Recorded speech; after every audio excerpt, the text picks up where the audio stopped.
The first time Denver McCormick allowed his mistress to strike his wife, Olympia Baughman, it was beneath the glittering lights of a lavish gala. He stood by, calm and composed, as his lover, Vanessa Clark, took the liberty to humiliate Olympia in front of an audience of high-profile donors and board members.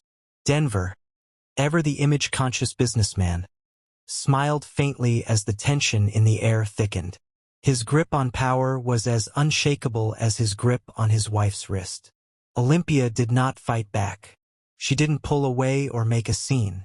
Instead, she stood still, eyes locking with Denver's, as if taking mental notes. What Denver failed to notice, what no one in that grand ballroom could see, was that just hours earlier, Olympia had become the controlling shareholder of her family's $400 million empire, an empire he had long assumed was his. As the tension simmered between them, Olympia knew exactly what was at stake, and how her silence would turn into strategy. If you think power is always loud, stay with this story until the end. Before we continue, tell me where you're watching from and what time it is in your corner of the world. It's always grounding to know who stands for justice, no matter where they are. Olympia sat in the quiet of the townhouse's library, the scent of aged wood and leather-bound books filling the air as she flipped through the pages of a novel she had read a dozen times before. She was only half engaged, the words on the page lost in the background noise of her own thoughts. She could hear the faint sounds of traffic outside, but the world beyond these walls felt far away, like it always did when she was alone. The book in her hands was her usual escape, a reprieve from the ever-present tension that hovered over her marriage to Denver McCormick. It had been weeks since her mother had passed, and the weight of the loss was still sharp in places she didn't care to acknowledge. Denver's condolences had been routine, his support mechanical, like he'd been trained to perform it rather than feeling it. But in the weeks that followed, his true nature had begun to show in quiet ways.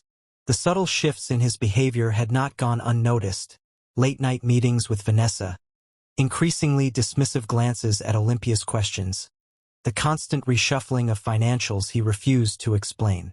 He was moving faster now, pushing forward on the assumption that the business would be his soon enough. Her mother had always kept things tightly controlled, carefully managing the family's interests and the empire her grandfather had built. The business had never been flashy or widely known, but its reach stretched far and wide, with contracts and deals that impacted everything from logistics to municipal infrastructure. Olympia's childhood had been filled with meetings in rooms where things were never said out loud, but always understood. Her grandfather, Samuel Baughman, had made sure that the company would never fall prey to arrogance or unchecked ambition. Every decision had been measured, every contract carefully written. Her mother, Eleanor, had inherited that same steely focus, and when Olympia was young, she had believed that her future would be no different, that she would quietly support the family legacy, just as her mother had. But her marriage to Denver had altered that path. He had always been charming, convincing in his vision of growth, and the idea that their combined efforts could propel the business to new heights. Denver had pushed her into the background in public, and for a time, Olympia had let him, believing his loud ambitions and his dominance in the boardroom would lead to something greater. But now, as her mother's death loomed larger in her life, Olympia was beginning to question everything she had once believed about her place in the world and in the business. She sighed, closing the book and setting it on the table beside her. Her fingers grazed the edge of the envelope resting there, a weighty presence amidst the quiet. It was sealed in thick, heavy paper, bearing the letterhead of Henderson Pike and Rowe LLP, the law firm that had handled the family's affairs for generations. The name on the envelope was addressed to her, Olympia Baughman, in elegant script. She had not been expecting this. She hadn't expected anything from her mother's estate, at least not yet. Her mother had always been practical, even in her final days. The legal matters, she had assured Olympia, would be taken care of when the time came. But nothing had prepared her for this, the sudden, sharp clarity of the letter in her hands. She ran her fingers over the seal, a sense of unease creeping into her thoughts. What could this be? A final bequest? Some clarification on the terms of her inheritance? Olympia slid the paper from its envelope, the weight of the moment sinking into her chest as she unfolded the letter. The first line of text made her pause. Dear Miss Bauman, it is with both respect and formality that I write to inform you that, effective immediately upon the probate finalization of your late mother's estate, you have inherited controlling shares of Bauman Logistics, totaling 62% of the company's equity. The transfer of voting shares is now complete, and you are the sole shareholder with decision-making authority in all corporate matters. The words blurred for a moment as Olympia's pulse quickened. Her mind tried to process what she had just read, but the reality was slow to sink in. She reread the passage, her breath shallow. Controlling shares. 62% of the company's equity. She had known that her mother had maintained control of the company, but Olympia had never truly considered herself its heir, at least not publicly. She had kept her distance, observing and learning, but never taking the reins. It had always been Denver who had stood at the helm, confidently making decisions as if they belonged to him alone. But now the reality was undeniable. Her mother had known.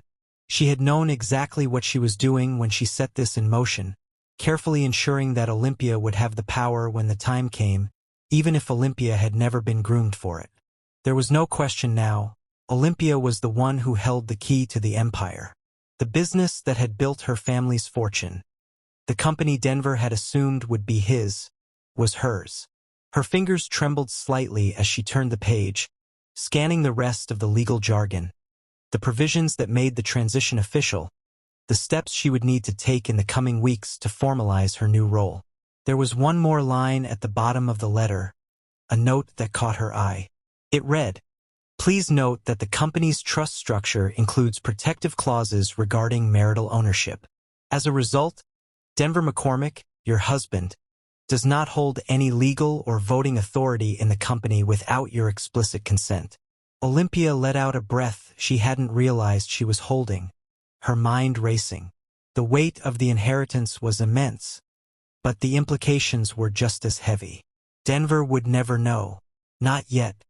He had been so sure of his future control, so certain that he would soon inherit everything. But now, he was blind to the fact that his world was about to be upended. She stood up, walking to the window, the letter still clenched in her hand. The sun was beginning to set over the skyline, casting long shadows across the city. For the first time in years, Olympia felt a shift inside her, a tightening in her chest that wasn't fear, but something else, something more certain, more deliberate. This was her moment. The power had always been hers, but now she had the documentation to prove it. She glanced down at the letter again, a sense of calm settling over her. She had inherited more than just the company's shares. She had inherited the right to reshape her own future, free from Denver's manipulations. The pieces were falling into place, and she had never been more prepared. As she turned away from the window, she looked down at her wrist. The soft bruise from Denver's last correction was fading, but it was still there, a reminder of the control he had tried to maintain. The bruise would heal, but the situation was different now. Denver had underestimated her. He had taken her silence as submission, but now that silence would become her greatest strength. He wouldn't know what hit him. Olympia moved toward the desk where her personal notebook sat. She opened it, the familiar leather binding feeling reassuring in her hands. She wrote a single sentence in the quiet of the room, the weight of her decision settling around her. Prepare. There was no turning back now. The game had changed, and Olympia was no longer just Denver's wife. She was the future of Bauman Logistics, and she would not let anyone, least of all him, steal it from her. She placed the pen down slowly and closed the notebook, her mind already turning to the steps she would need to take next. The quiet preparation had begun. Olympia's days began to feel like a series of quiet moments strung together by the thrum of an underlying tension. The early mornings were spent alone, sipping coffee and reviewing the latest reports from Bauman Logistics, an empire she had inherited but had yet to take full command of. The weight of her new reality pressed against her with every passing hour, but the true implications of it didn't hit her all at once. It was a slow burn, like the heat of the sun rising over the city, first faint and distant, then all at once impossible to ignore. She kept her distance from Denver, who was, as always, wrapped up in the whirlwind of his own ambitions. At night, his calls to Vanessa Clark, his consultant-turned-business partner, stretched longer, and he became more engrossed in their late-night meetings. The two of them had formed a bond that seemed almost unshakable, one that she could no longer ignore, no matter how much she tried to focus on the business. Olympia could feel the distance between her and Denver growing, even though they occupied the same space. What had once been a partnership based on mutual respect now felt like a facade. Denver's earlier charm had faded, replaced by a cold determination to push Olympia into the background, a place where her influence wouldn't disrupt his control. Olympia knew what he was doing. She had seen it before, in the subtle changes in his demeanor and the way he spoke. But it wasn't just Denver's growing indifference that caught Olympia's attention. It was Vanessa. The first time she had noticed Vanessa's role in their marriage, it had been subtle, a whispered comment here, a look exchanged there. But soon, the relationship between Denver and his consultant became undeniable. Olympia had always known that Vanessa was ambitious. She had to rise so quickly in their industry, but now Olympia saw that ambition taking on a more dangerous form. Vanessa wasn't just an employee. She was Denver's ally in this quiet power struggle, the one person who could influence him in ways Olympia hadn't anticipated. And that made Vanessa a direct threat to everything Olympia had inherited. It started with small things at first, changes to the financial reports that didn't add up, numbers that seemed to appear and disappear in ways that weren't fully explained. Olympia had asked Denver about them, but his answers were vague, evasive. He brushed her concerns aside, claiming that they were just part of the restructuring process. But she wasn't convinced. There was something off about the way Vanessa would always be present when Denver spoke of these changes, her fingers dancing over the numbers, offering suggestions that only served to benefit Denver's vision for the company. It wasn't until Olympia started pulling at the threads that she began to understand the extent of the manipulation. Olympia began to track everything. She kept a small notebook by her side, its leather cover unassuming, like the small act of rebellion it had become. Each night after dinner, while Denver and Vanessa were locked away in their meetings, Olympia would sit at the desk, her laptop open in front of her, meticulously documenting every inconsistency she could find. She started with the numbers, specifically the financial transfers that Denver insisted were for the good of the company. There was money moving in and out of accounts, but the reasons behind it were never fully explained. She tracked the dates, the amounts, the destinations. The numbers never added up, and it was starting to make sense. This wasn't just bad accounting, it was something far more deliberate. The more she documented, the clearer it became. Denver and Vanessa were siphoning money, and not for business expenses. The transfers seemed to align with key moments in the company's financial history, each one occurring just before or after critical board meetings. It wasn't just about the money, Olympia realized. It was about power, about consolidating it under Denver's control, using Vanessa as the instrument for that control. The company's operations were becoming more centralized, more streamlined, and every decision seemed to have a single purpose: to push Olympia out. One evening, after a particularly long day of reviewing documents, Olympia came across something that made her blood run cold. It was a series of emails between Vanessa and Denver. The subject line was innocuous enough, strategy update, but the content was anything but. In these emails, Vanessa was laying out a plan to streamline the company's leadership structure. Olympia's name was mentioned only in passing, and always in the context of her lack of involvement. "We'll need her to sign off on the acquisition," Vanessa wrote, "but I don't think she'll give us any trouble. She's been too passive for too long." Olympia felt a chill run through her as she read Vanessa's words. Passive. That word hit harder than she'd anticipated. It was true. She had let things slide for years, allowing Denver to take control, believing that he could handle the company's growth while she focused on other aspects of her life. But now, she saw how easily he had manipulated her, how he had used her absence as a way to cement his dominance over both her and the business. Her hand trembled slightly as she highlighted the sections of the email. She wasn't just fighting for control of a company anymore. She was fighting for her identity, for the legacy her family had built. It was clear that Denver, with Vanessa's help, had underestimated her, assuming that her silence meant she wasn't paying attention. But that silence had always been a calculated choice. Olympia wasn't passive. She was patient. The days that followed were a blur of activity, but Olympia moved with precision, her every action now calculated. She continued to track the financial irregularities, building her case slowly but surely. She met with her mother's lawyers, making sure that every document and legal clause was in order. She asked questions where she had once remained silent, her voice steady, unwavering. And all the while, Denver continued to grow more and more confident in his ability to manipulate the situation. Vanessa's role became even clearer as Olympia dug deeper. Vanessa wasn't just a consultant anymore. She was a key player in the power struggle, someone Denver could rely on to manage the behind-the-scenes work while he focused on public appearances and corporate deals. The way they worked together was seamless, almost as if they had planned this from the start, each move designed to shift the balance of power toward Denver. But Olympia wasn't blind. She saw the strategy unfolding, and it made her more resolute than ever. One night, after another long day of quiet observation and planning, Olympia sat at the desk in the study, the walls around her filled with the weight of her family's history. She flipped through the legal documents once more, her eyes scanning the fine print. The documents were clear. There were provisions in place to protect her, to ensure that the company could never be fully controlled by a spouse without her consent.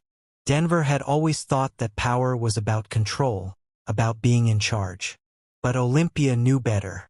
Power was about structure. It was about understanding the systems in place and knowing how to use them to your advantage. And Denver had no idea how deeply she understood the systems that governed the company, or the trust her mother had built over the years. She smiled faintly, closing the binder. The quiet buildup of tension had begun to shift. Olympia had played her part for so long, standing in the background, but she was no longer willing to stay there. The time had come. She was going to take control, not just of the company, but of her life. The game was changing. And Denver? He would never see it coming. Her hand paused on the notebook she kept by her side, the ink of her last entry still fresh. She added a single line before closing the book for the night. Prepare. It's almost time. Her future was no longer defined by her husband's expectations or his manipulations. It was defined by her choices, and those choices would reshape everything. The tension between Olympia and Denver had been building for months, each day marked by subtle shifts in power, each moment of silence adding weight to the growing conflict. She had watched him, quietly documenting every inconsistency, every maneuver he made to tighten his grip on their shared life, on her life, on the company that was rightfully hers. And with each passing day, Denver grew more confident, more assured that his efforts would soon bear fruit. He had been under the impression that Olympia was unaware, that her silence was a sign of submission. But he was wrong. She was waiting, biding her time, and as the days wore on, the walls around his manipulation began to close in on him. Olympia had spent countless hours in the library, the study, and the guest room, gathering evidence, analyzing financial reports, and checking the bank statements Denver had conveniently overlooked. She had meticulously tracked every transfer, every irregularity, and every small move that had been made under the guise of business. When Denver started pressuring her more overtly, Olympia didn't flinch. She just kept writing, recording, observing. She wasn't reacting out of fear. She was responding with precision. There was no rush, no panic, just the quiet certainty that when the moment arrived, she would be ready. Denver, on the other hand, was growing impatient. His attempts to consolidate control over Bauman logistics were met with increasing resistance, though it never came in the form he expected. Olympia's refusal to sign over control, her insistence on reviewing everything, her steady refusal to give him a foothold where he expected one. It had all begun to unsettle him. He had grown used to being the one who made decisions, who called the shots. But now it was as though a barrier had risen between them. Every gesture, every statement he made was being met with careful, quiet resistance. One evening, as the weight of the situation pressed down on both of them, Denver made a decision. He would push harder. He would break her silence and force her into compliance. He was convinced that the pressure was building, and all he needed was a crack in Olympia's armor to expose her weakness. His mind, clouded by frustration, calculated that if he applied just the right kind of pressure, she would submit. She would fold. It was after dinner when it happened. They were alone in the house, the quiet of the evening pressing in from all sides. Denver had made some excuse to meet with a few of his colleagues at the office, but Olympia had stayed behind, a quiet decision to stay close, to maintain the calm that had come to define her. She was sitting at the kitchen table, reviewing the financials once more, her mind moving like a clockwork mechanism. It was then that Denver entered, his footsteps heavy, his mood even heavier. He had made up his mind. The tension between them had reached a boiling point. "I've had enough of this," Denver said, his voice cold. There was no greeting, no niceties. The words hung in the air like a challenge, a threat. "This game you're playing, it's over." Olympia didn't look up from the papers in front of her. "I'm not playing a game, Denver," she replied, her voice calm, measured. She could feel the shift in the room, the way his anger began to bubble to the surface. She was prepared for it. She had been waiting for this moment. "You think I don't know what you've been doing?" he continued, his words low, filled with a venomous edge. "You've been keeping track of everything, haven't you? Thinking I wouldn't notice. Well, I'm done. You're either with me, or you're against me." Olympia took a deep breath, her fingers steady as they tapped the edge of the table. "I've always been with you, Denver," she said. "But I won't sign away something that belongs to me. I won't let you take control of something that was never yours." His eyes darkened as he took a step closer. "You don't get it, do you?" he said, his voice rising. "This isn't about you. It's about us. About this company. About our future." "Your future, Denver," Olympia corrected him softly, her voice unwavering. "You never thought I was a part of it." The words cut through him like a knife. It was true, and deep down he had known it. He had always seen himself as the driving force, the one who would push things forward, but he had never seen Olympia as an equal in the business. She had been the silent partner, the background figure. But now that her inheritance was revealed, now that the power had shifted, Denver felt the control slipping away from his grasp. He was no longer speaking, his frustration boiling over.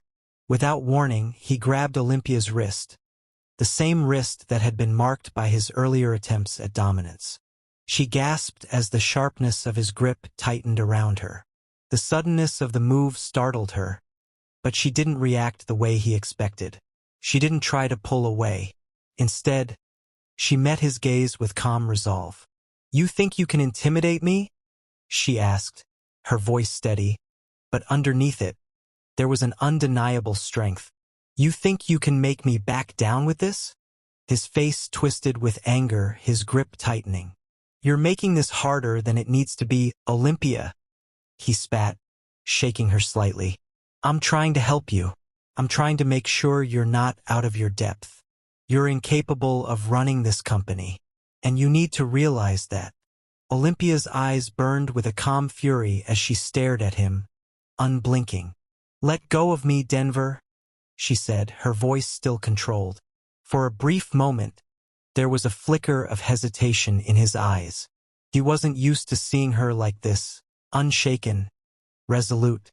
But the hesitation was short-lived, replaced by a cold, calculated resolve. He pushed harder, forcing her backward against the table. Her breath hitched as the sharp corner of the wooden edge dug into her back, but she didn't flinch. "I said," she repeated, her voice rising just enough to break through the tension. "Let go." Denver didn't listen. His anger was all-consuming, and he was so certain that this was how he would break her, that he didn't see it coming. The sudden click of the hidden recorder Olympia had planted in her pocket snapped his attention away from her face.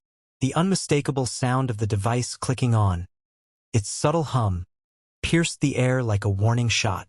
Olympia's hand reached into her jacket pocket, her fingers brushing the recorder just beneath her palm. She pressed it against her side as Denver stood there, inches from her, his face flushed with rage. She knew what he would do next.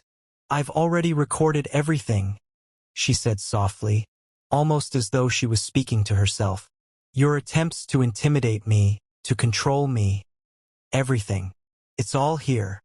His face turned pale, his grip loosening slightly, though he still stood too close. "You don't want to go down this road, Olympia," he warned, his voice now laced with a hint of desperation. "You're making a mistake." "No," she said, her voice unwavering. "You are." Before he could say another word, Olympia reached for the folder on the counter, her documentation, her proof of everything he had been trying to hide. It was all there. The irregular financial transfers, the emails between him and Vanessa, the evidence of his manipulation. She had planned for this moment long before it had arrived. She had known this would be the only way to make him see the truth. The air was thick with the unspoken threat of what was about to happen. The silence between them felt charged, and for a long moment, neither of them moved. Denver, who had always seen himself as the powerful one in the relationship, now stood before her as the one vulnerable to exposure. He wasn't used to being the one who could be manipulated. He wasn't used to feeling powerless. Olympia stood tall, her body still pressed against the table. The bruising on her wrist ached, but it was nothing compared to the rush of control she now felt. She had always known the truth. Denver had always been the one who was blind. "You won't get away with this, Denver," Olympia said, her voice firm, her gaze unwavering. "This ends now." It was in that moment, when his grip finally released, that Olympia knew the game had changed. Denver wasn't just losing control of the company. He was losing control of the narrative. And once the narrative slipped from his grasp, there was no telling how far he would go to get it back. But Olympia was prepared. This confrontation was just the beginning. The days after the confrontation felt surreal, as if the world had shifted, ever so slightly, and yet irrevocably. Olympia had not felt a sense of triumph after Denver's attempt to intimidate her. No satisfaction in seeing the first crack appear in his controlled exterior. No, she had simply felt the deep resonance of something much larger than herself unfolding. A structure had been set in motion, and she was no longer merely the wife or the passive observer. She was now the orchestrator of her own narrative. The recorder, hidden beneath her jacket, had done its job. The documentation of Denver's manipulation, his aggression, and the subtle threats laced throughout their interactions was now captured, stored safely in her encrypted files. She had been prepared for this moment, had known that Denver would eventually show his hand. It was a gamble, of course. She could only control so much of the chaos he would undoubtedly unleash once he realized what was happening. But in those moments following his physical confrontation, Olympia had learned something critical. The fight wasn't about her submission.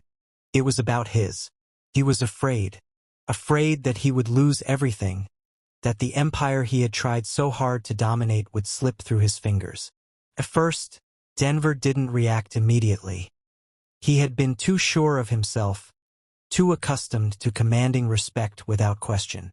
When Olympia had spoken of her recordings, he had frozen, not knowing whether she was bluffing or if she truly held the power to expose him.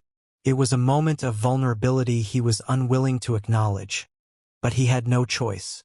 The seeds of doubt had been sown. Olympia spent the next few days in a haze of quiet activity. She knew the window of time for action was limited, that the longer she allowed the narrative to remain in Denver's control, the more power he had over the unfolding situation. She spent hours every day meticulously organizing the evidence she had collected: emails, financial reports, signed documents, all lined up in digital files, ready to be presented at a moment's notice. The trust her mother had built, the structure that had been carefully constructed over decades, was now in Olympia's hands. Every document, every clause in the trust, every detail of her family's legal structure became a tool, a weapon she would wield with precision. Her first step was to reach out to the members of the board. She knew she couldn't do this alone. She needed allies, people who understood the truth of the company's ownership and who would be loyal to its structure, not to Denver's ego. She scheduled private meetings with a select few, including Harold Benton, the long-serving CFO, and Margaret Ellison, a seasoned director who had been with the company since its early years. They had always respected her mother's leadership, but Olympia knew that trust was not a given.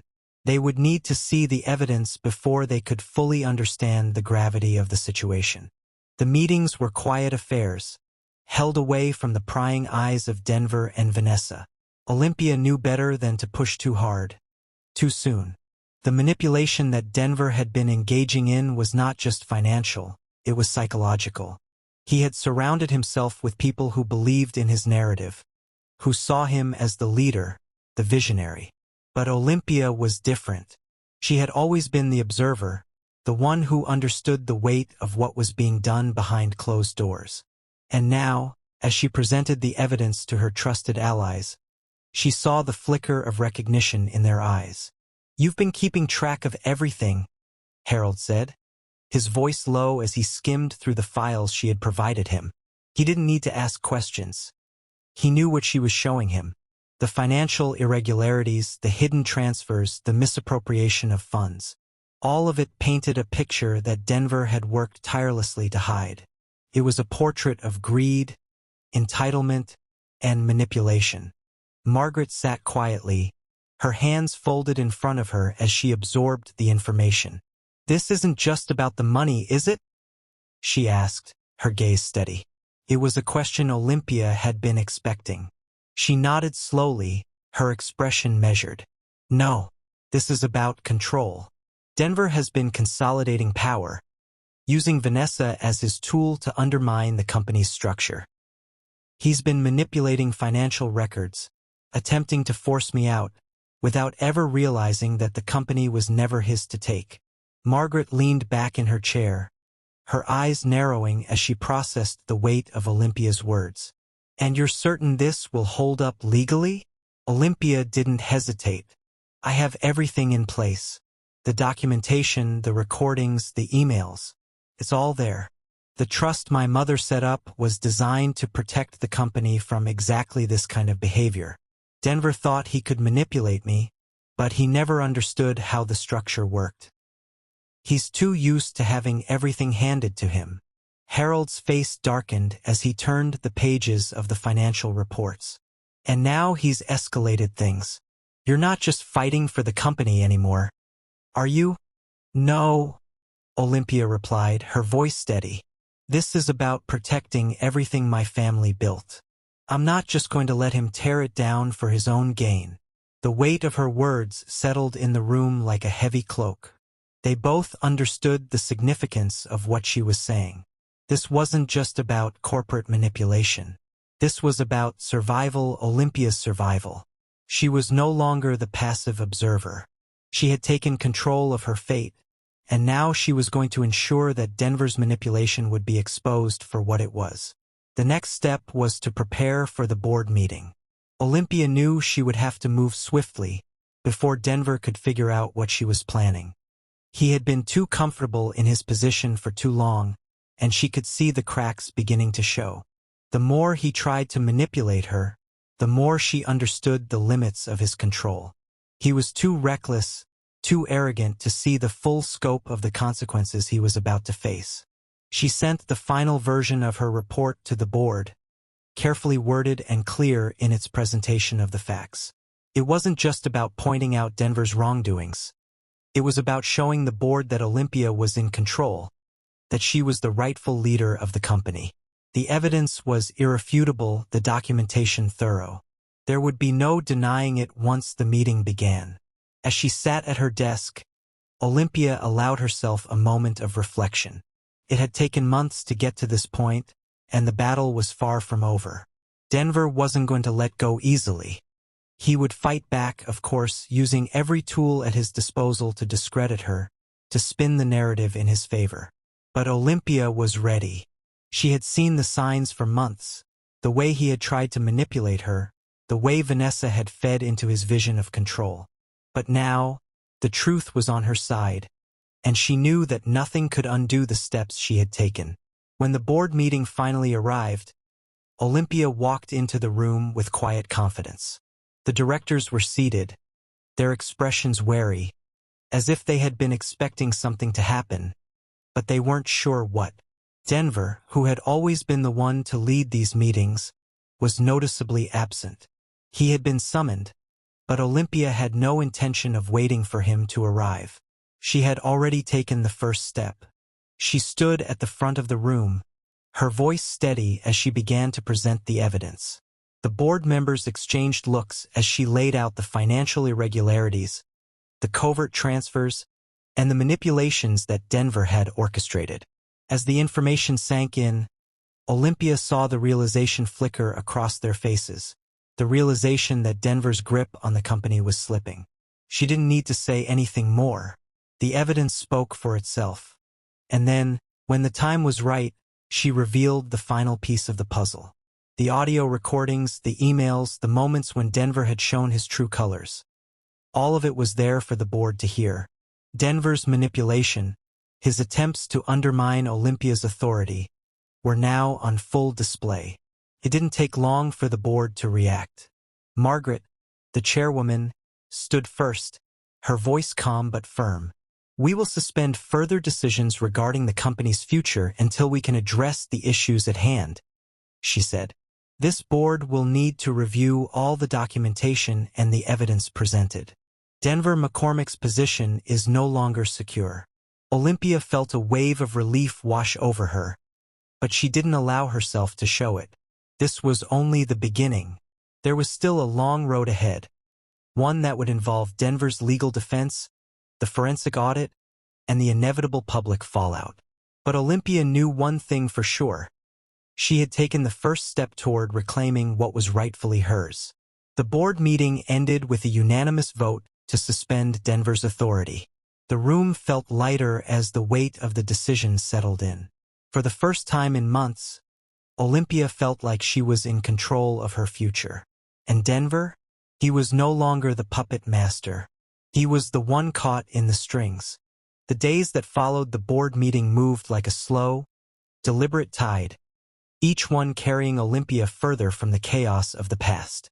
The victory she had secured, driven by months of careful planning, meticulous documentation, and quiet strength, was beginning to feel real. But it was still only the beginning.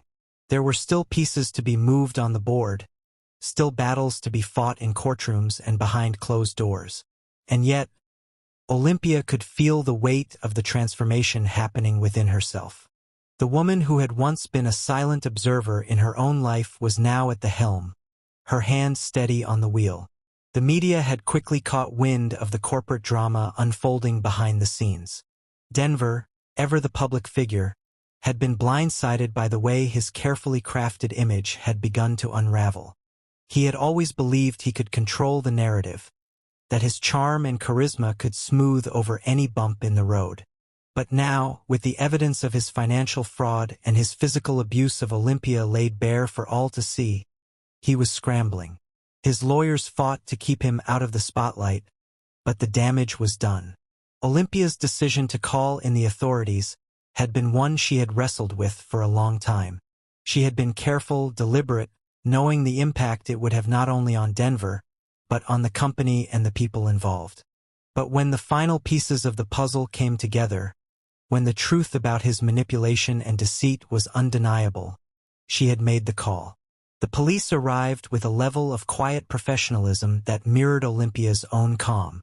The arrest had been swift, efficient. Denver hadn't expected it, of course. He had assumed his lawyers could deflect the charges, that the scandal could be contained. But Olympia had worked too long and too hard to let him slip through the cracks. The charges of assault and financial fraud were just the beginning. There was talk of conspiracy, of more hidden deals that no one had known about until Olympia started digging. For all of Denver's bluster, his reputation, and his arrogance, the truth had come for him in the end. The long hours spent recording, documenting, and observing had finally paid off. The foundation of his empire, built on lies and manipulation, was crumbling around him. The courtroom battles would stretch on, but the damage had already been done. Denver was no longer in control of the narrative. Olympia had taken the reins, and there was no turning back. The first time Olympia walked into the company's headquarters after the board meeting felt surreal. The polished glass doors, the sleek interior. Everything about the place was designed to reflect power, to remind everyone who was in charge. But for Olympia, it was more than just an office building. It was her legacy. It was her birthright. And as she stepped into the lobby, her heels clicking softly on the marble floor, she felt the weight of the history that had brought her here.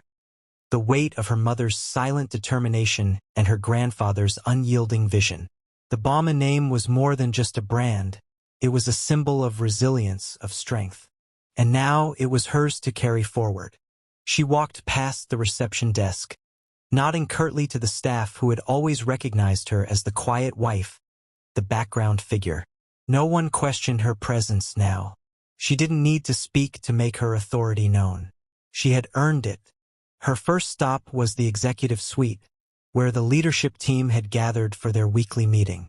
They all rose as she entered, their expressions a mix of surprise, respect, and, for some, uncertainty. But Olympia didn't waste time with pleasantries. She had no need to explain herself, no need to tiptoe around the awkwardness of the past. She had a company to run, and she had no intention of being anything less than decisive. "Good morning," she said, her voice calm and measured, but carrying the weight of authority. "I trust you've all been briefed on the recent developments." The silence in the room spoke volumes. Everyone knew what had happened. Everyone knew the scandal that had rocked the company and the boardroom. Denver's arrest had been the talk of the business world. And now, Olympia was here to take charge. She glanced around the room, meeting the eyes of each person seated at the table. Some of them she recognized, longtime associates who had been loyal to her mother, who had respected her family's leadership. Others were newer faces, people Denver had brought in, his allies, his inner circle. But none of that mattered now. They were all in the same room, and they all had a choice to make. "First order of business," Olympia continued, her gaze sweeping across the group, "is to make sure the company's future is secured. We'll be reviewing all ongoing projects and financial allocations. I want complete transparency from everyone in this room. No exceptions." The words hung in the air, and Olympia could see the subtle shift in the room's dynamic. People who had once been too comfortable under Denver's reign were now looking to her for direction, and she would give it to them clear and firm. This was her company now. The weight of her inheritance was no longer just a matter of legalities. It was about vision, about leadership. She had learned that from her mother, who had never flinched when it came time to make tough decisions. Olympia would be the same. She turned to Harold Benton, the CFO, who had been one of the first to stand by her during the crisis. "Harold, I want a full audit of the last 3 years' financials. Nothing left out." Harold nodded, his expression respectful. Understood, Olympia. I'll have it ready for you by the end of the week. Olympia nodded back, her eyes briefly flicking to Margaret Ellison, the chairwoman who had also supported her. Margaret was older, wiser, and had seen the rise and fall of many in the business world. She had always been someone Olympia had admired, and now she was someone Olympia could rely on. We'll be reaching out to external legal counsel to begin the process of cleaning up Denver's mess, Olympia said. The board will be making an official statement, and I'll be handling the public relations side of things. We need to be proactive, but we also need to remain focused on the future. The meeting continued with Olympia outlining her plans for restructuring and moving forward. Every word she spoke carried the weight of her new role, but there was no arrogance in it, no boastful satisfaction. She was here to work, to rebuild, and to show the world that the Bauman name would not be defined by Denver McCormick's mistakes. As the meeting drew to a close, Olympia stood and addressed the room one last time. This company is built on more than just profits, she said, her voice steady. It's built on integrity, on the values my family instilled. I intend to honor that legacy. We're moving forward. Together. There was a sense of finality in her words, a quiet strength that radiated through the room. The people who were loyal to her mother, to the Bauman name, understood the weight of what she was saying. They would follow her, not because she was Denver's wife, but because she had proven herself worthy of their trust. The moment Olympia stepped out of the executive suite and into the corridor, she felt a deep sense of satisfaction. Not because of the power she had gained, no, that wasn't it. It was the clarity, the certainty that she was finally in control of her life. Denver's influence was no longer hanging over her like a shadow. His toxic presence had been stripped away, and with it, the weight he had placed on her shoulders. Olympia paused by the window, looking out at the sprawling city below. The sun was setting, casting a warm glow across the skyline. It was a beautiful, calm evening, and for the first time in years, she felt at peace. She was no longer Denver's wife, no longer the passive observer. She was the one in charge, the one with the power to reshape everything. And as she stood there, watching the city below, Olympia knew that this was only the beginning. The real work, the work that would define her legacy, was just starting. She had taken back what was hers, and now, she was ready to move forward with clarity, with control, and with the quiet confidence of someone who had earned every step of the way. The future was hers to shape, and nothing at all would take that from her.